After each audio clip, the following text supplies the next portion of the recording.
how many babies were killed on the 7th of October, 2023?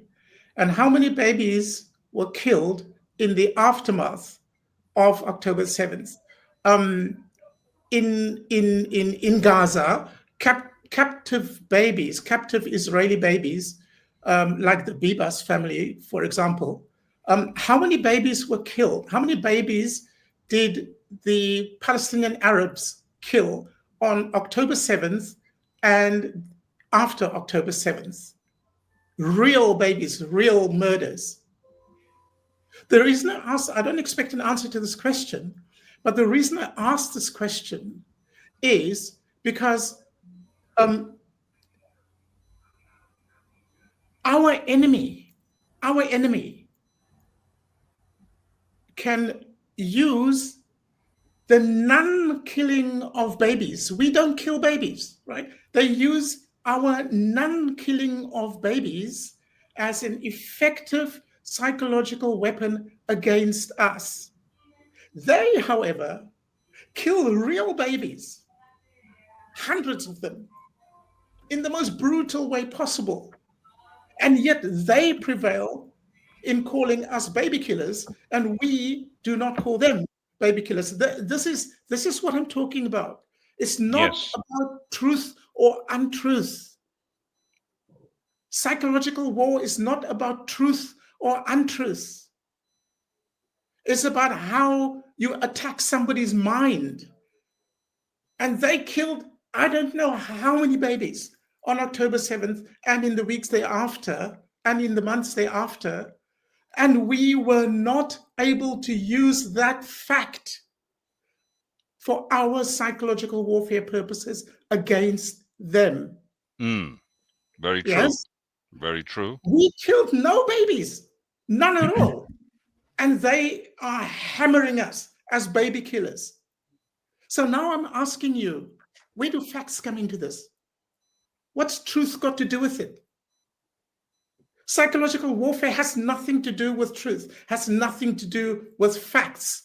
It's about attacking the psychology of your enemy. It was interesting that in your explanation, in your laying this out, Niram, thank you very much. You did not mention at all the babies who were killed on the 7th of October and all the babies who were killed thereafter. Not at all. Now, this is my point. Yes, it's not about facts. We ourselves are already in this mindset that there's truth and lies. In this game, there are no truths and there are no lies at all. Truth and lie is irrelevant. They know this. This is why they've been winning since before 1948. They've been winning the psychological war because they understand that it is not about facts. It is about how you destroy your enemy with what you say. And sometimes with what you say is true, and other times what you say is not true. It's irrelevant. The distinction is irrelevant. You say what you need to say to destroy your enemy psychologically, right? We have never, ever used the fact of how many babies they have killed in Israel since the 7th. We've never used that as a psychological warfare weapon. We don't have to kill any babies at all, and they will use our baby killing as a psychological warfare weapon against us.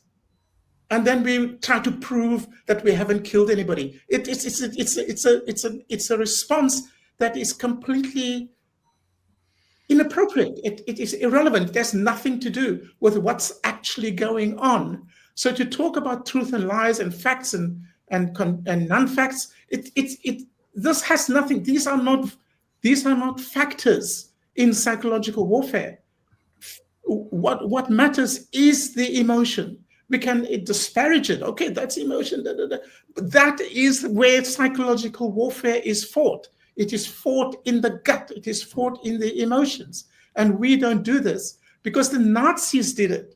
And they did it very, very successfully. So now we are afraid to go down that road. We're afraid to do this. And anybody makes a psychological attack on us, we back away. We let them have the field. We have them a run of the field. Yes. This is the situation that we face.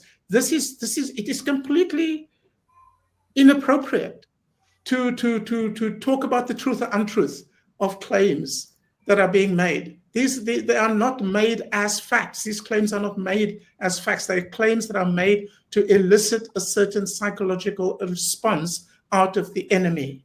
And so far, they've been winning hands down because we do not fight psychological wars. We see propaganda. We equate propaganda with lies. Propaganda isn't lies. There's neither lies nor truth in propaganda. Propaganda is information warfare designed to elicit emotional responses. That's all it is. There's no value one way or the other of the veracity or otherwise of the shots, psychological shots being taken.